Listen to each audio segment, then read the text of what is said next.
mean about what I did do take away. And nobody idea de bia me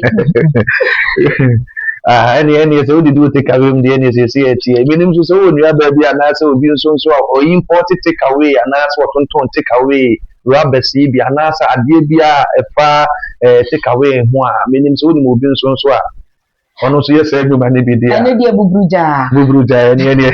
any asemi be yen to take away ni yen edidimu yen ya ye dey ye djuma no asemi yen di asem na ebe na nso ya eno na name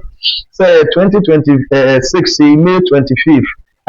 na Monday a etwa mu no me name say ye president asema o kan ye no say etwa wasomu a me name say etwa wasomu a ene mete ya pa your president sorry akase take away snake rubber anything rubber bia no ade a oyi efi oman yi mukra na menua bisa ho se nti se ye be ya den ele o goto de ani na do nsasa akwa na abekwa akwoti ahaban so a asem yi ya but no kwasem kamia se oman yi mu oman a mse rubber no bia didi ni dwuma ofa baby a rubber utuminya ade a rubber be 20 a day baby obefa bia a rubber ye pure water egu sachet mu me pa so ye waje so obefa water ge so ye rubber ugoto ediane a rubber take away pack ni na a rubber rubber no bia didi ni dwuma ana ye didi ho nanso no abai asori atia ya de nanso no kwasem ya de a rubber yi ha ye yie pa inti no me de say oman no ya sorry anasa ye president asori atia aka say ye benya eho de ebe replace a ebe boa ema ye ho aheha yen oman yi mu now they also say ye de na ye and de bia ye be ko dwuma be ba na de asa wonni tense wonni ade bia wo bia be ka say de ko twaduane wa bonten na just take away ya wo ba indomie no ajibi spaghetti wajibi jollof ne burger ne mo mkeka hu ne ya wo de egum na wa ba fie na wo de aba na ne kire say we ye eno no as you see aban ne see ano sa eniema we no em say from 1st January 2027 aban ne say wo did take away bi ade say me no and I also say ka ho ti see ano wo did take away mu bi e na wo twen ho say na yen say da nkom yi na yen hwe de aban ne pese o kire na yen hwe say be boa yen nyina ana say boa na unim say CPA Environmental Protection Agency and so sorry the president kano echi ana omoso aye nhwehwemu bebre ehunu say nya president kano no kwaseme wo say yedi nachi na menua nim say how ebe ha menso na so ye nhwe mfa so die benpo ana wo ye rubber ama say ye tika we mu edema yen okay into say ebe hwe mfa so die media the mechanism ekota de ya me say easy to carry sisi an menya to ye na na ne kire se enya afi na me bebre me hu bebre na maka kire se bia me be soa na say na cheap nso ukwadwa so a wo talk to e bi krampa kire se wo media ye obi bia na wo timi hu se terms nso enye take away ni nkwan kita no bo se wo plastic bowls bi wo no ma no so de aduane se mu nso a it make keeping warm at the mouth and I see a session so anytime be readily available. Maybe an MBA would me in your be. It makes me like a same for so dear was take away packs, you know. Kakra minimum amabu bossy. Naminia, when you say, and for so dear Kakre, overshare disadvantage, you know. Or how a woman essene in for so dear say. Nya wo kan ye no kwese it is cheap,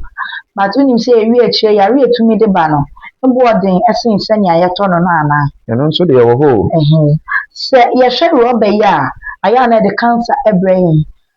menkai ye yaw ye nua baby afaguro a wonya ne baby ko cancer ya onya ye efa ebetumi efi rubber no hwehwemu a kire se wo harmful chemicals bi a se aduane ye hye se wodi gumu a release egu aduane ni mu ama se wodi a etumi the cancer ebrani pedwe enyina nyu se cancer yare bi a ne ko din ankasa ana yare so a enya sika chese etumi cancer ehase ewo ni pedwe mu a etumi ko hwetwe yare bebre de brewa wanhwe ya maame na de wo ko wo mu ansa eni ti disadvantage ba ko ewo so am jidi se emu odu esene sika na ye de to saa rubber yi. Nti na sɛ yɛhwɛ no health risk sɛdeɛ woka ne deɛ a na ɛwɔ mu sɛ ɛtumi boa yɛ kwan bebree so nanso no health impact no ano ɔden ɛsen sɛnea ebi a yɛn hu no. But before sɛ yɛbɛkɔ saa nsɛnsɛm no so no maame mmobɔ saa nkurɔfoɔ wei sɛ woka saa nkurɔfoɔ yi ho a bɔ mmɔden sɛ seesie a na yɛbɛhu kwan a yɛbɛfa so a sɛ ɛne yɛbɛpɛ ade foforɔ no yɛde ato adeɛ from 2027 ɛde kɔ ne deɛ a then yɛhu kwan a yɛbɛfa so. Nti no ɛme sɛ ɛwɔ aban ne kasa mu no na ɔse food packaging containers any takeaway packs any disposable cups any plates foam packaging used by restaurants and a chop bar any food vendors no and yɛwɔ bi nso a bi te sɛ TNG ceilings any insulation materials foam materials any bedding products packaging and cushion materials any polystyrene foams product ne nyinaa no saa nneɛma ne nyinaa no from 2027 1st January no ne nyinaa no ɛkɔ off from the country. Asɛm yi yɛ asɛm a ɛyɛ den kyerɛ sɛ wohunu sɛnea wonka no sɛ yɛka sɛ yɛbra rɔba 1 obi adwuma mbɔ no 2 living burden ɛkyerɛ sɛ yɛbra nti yɛngye a na kyerɛ sɛ wɔ sɛ yɛmpɛ kwan foforɔ a ɔgye di sɛ ne boɔ ɛbɛyɛ den asen nti yɛngye no ɛne ne yɛbɛkɔ plywood bi mu andeɛ ɛne ɛgye sa ana POP ɛde ɛgye sa yɛhwɛ a kwan wei so nyinaa yɛ ade a ɛbɛha the living of ɛyɛ Ghanafoɔ ɛyɛ ya nokorɛ but me deɛ meekɔ so agyina disadvantages no sɛ yɛnhwɛ flooding yɛ a ɛsisi ɛme sɛ nsutɔbiri mu a na yɛwɔ yi nsuo kokɔ nkurɔfoɔ fie ɛfo agyina yɛ plastics yi so ɛnde compose hwɛ sɛ na yɛtoto twene wokɔ nkrankra deɛ a na ɛyɛ time obi nom pure water a na wato atwene obi didi park mu a baabi a ɛnyɛ bia na wato atwene ne nyinaa boaboa ɛkɔgu yɛ gutters mu a ayɛ a na ɛsi yɛ gutters mu baabi a wɔsɛ nsuo fa nyinaa bɔn sɛ rɔbɛ yɛ akɔhyehyɛ hɔ na ɛsi no a wobɛhu sɛ nsuo tɔ a na kyɛ sɛ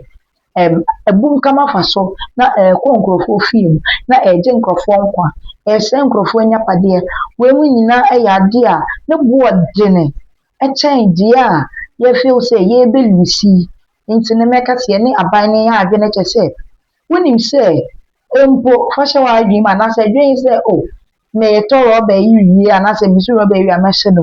wonim sɛ ɛno akyi no wohye no nso a ɛrelease harmful gases ɛde gu ewie mu a maame me ne yɛtwi kɔ yɛ mu a yɛbɛtumi anya heart problems ne nyinaa bɛtumi aha nipadua no ɛno nti mmɛpɛ sɛ yɛne aban no bɛyɛ adwene na yɛgyae ɛyɛ rɔba mu adidi anaasɛ yɛne aban no bɛyɛ adwene na yɛn nyinaa yɛka ɛti ɛbɔ mu na yɛpɛ other means a yɛbɛfa so alivi a ɛnha yɛ bebree.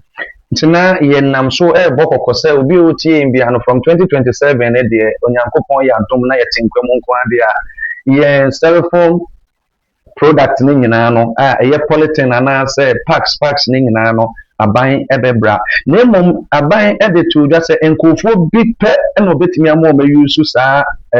product yi nkurɔfoɔ bi pɛ ɔmo yɛ for medicals ɛne scientific laboratory foɔ no ɛne yɛmfa sɛ hospital foɔ no nko a ɛna ebetumi aka sɛ ɔmo use saa nneɛma wei na no kora mpo yɛdwen wɔ kora mpo anka ɛgya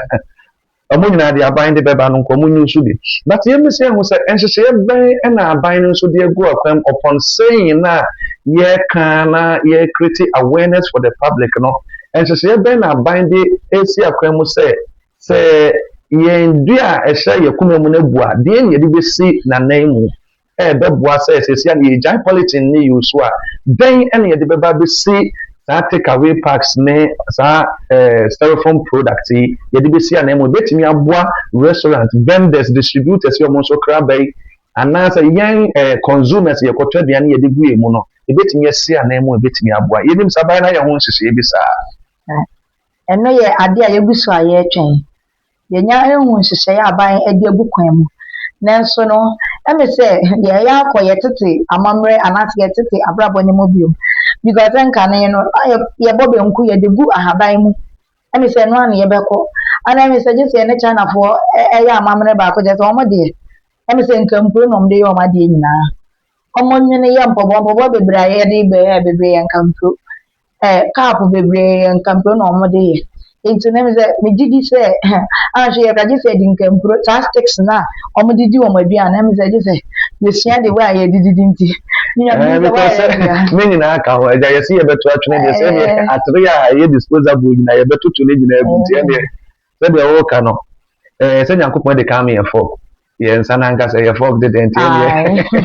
this yɛ use no but mesrɛ ma me nsa mobɔ product yi so biom sɛnea ɛbɛyɛ atiefoɔ ne ahwɛfoɔ nso ɛbɛhu sɛ saa wotɔn saa nneɛma wei a from 2027 no aban no ɛbɛbra sɛ woyɛ import nso ɛno nso aban no ɛbɛbra ɛna wo a use de yɛ wo nneɛma nso aban no ɛbɛbra deɛ de kan yɛ food takeaway containers ɛna yɛ polythene bags ne deɛ ɛkeka ho ɛna disposable cups ɛne ne plates ɛna yɛwɔ packaging used by restaurants chop bar ɛne food vendors no ɛna foam packaging materials foam mattresses and bedding products and yɛwɔ ceiling and insulation materials made from polystyrene. Nti no aban no upon educating the public on the use of rubber no ɛnka ɛno no ɛmmoa sɛ bi a rubber we yɛde yɛ sɛ we yɛde yɛ recycling we yɛ sɛ na nka yɛnya recycling company bi a ɛwɔ Ghana ɛnka saa nneɛma nyinaa rubbers yi a yɛtu gu na yɛhye ne nka ne nyinaa no yɛde te sɛ dustbin bɛsisisisi abɔnten anka yɛbɛtumi de akɔgum na nka that recycling company no ɛbɛtumi abɛfa a recycle no into another product odwen ho sɛ deɛ mɛka ne sɛ nea wɔka no ɛyɛ nokorɛ sɛm a ɛwɔ sɛ aban no yɛ nanso companies bebree ɛdi nkan aba abɔnten a ɔmo make good use of our plastics nkurɔfo bebree wɔ hɔ a wobɛhu wɔn no na ɔmo nam na ɔmo sesa rubbers na ɔmo sesa plastic bottles ɔmo say ɛyɛ a na companies no bi ɛbɛtɔ kɔ a ɔmo tumi ɛde yɛ nneɛma foforɔ ɛsan ɛde brɛ yɛn madam sɛ bebree naa na ɛnhu yɛ anaa ebi so nteeɛ nti me sure say we should do more education and also we should create more awareness and I also believe say if company also help create more companies ɛyɛ saa I think say ɛbɛboa it will even create employment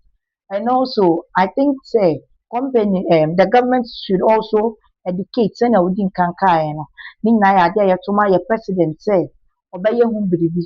nti no deɛ ɛmɛ so mɛka ɛno no nka me den ka yɛ madwen kyerɛ ma nka we nka I'll just call it like a hybrid something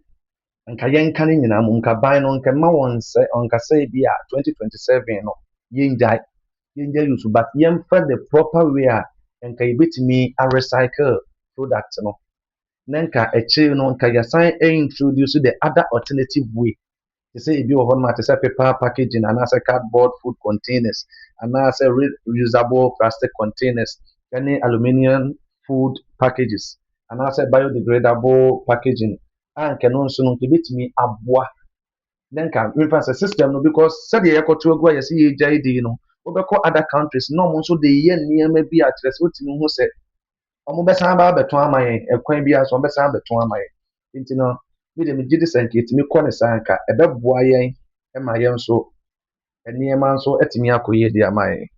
ɛneɛ ɛme sɛ ɛka me ayɛ sɛ yɛto question ama yɛn nyinaa yɛ ho yɛto ama aban no sɛ ɛdɛn na ɔreyɛ ɛde afa ho yɛbɛgya UC yɛbɛmanage anaa yɛbɛte more companies a ɛbɛboa a recycle yɛ rubbers no anaaso wo nso te maamuni no ɛdɛn na wɔreyɛ wo nso wo bɛ make wo ho ready sɛ ɛbɛduru baabi wo nyusu rubber bi mu nti wobɛhu de wo a wobɛyɛ no anaa wobɛhu de wo a wobɛdispose of rubber anaasɛ yɛso mu sɛn nti no na kyerɛ sɛ yɛto ama yɛ viewers ana yɛtwɛn mo ɛwɔ comment section wɔ ɛdɛn na wodwen fa asɛm wei ho bɛka na yɛn nyinaa yɛhunu deɛ yɛyɛ ɔman yi mu nti me nua ba mede asɛm wo ebisa wo de ayifoɔ no nso yɛfrɛ nsɛn yɛn listeners no nso mmoa yɛn for comment section hɔ no nti aban no nso apɛ local manufacturers a ɔmo nso betumi abɛ replace saa product yi a yɛpɛ sɛ yɛyi free system nim we deɛ yɛn discuss wɔ ha akyire yɛbɛ discuss ho ɛsɛm nti woyɛ viewer anaasɛ listener yɛsrɛ wo subscribe a na wasan leave wo comment na yɛtumi ɛbubu ho ɛwɔ yɛ next news segment ne so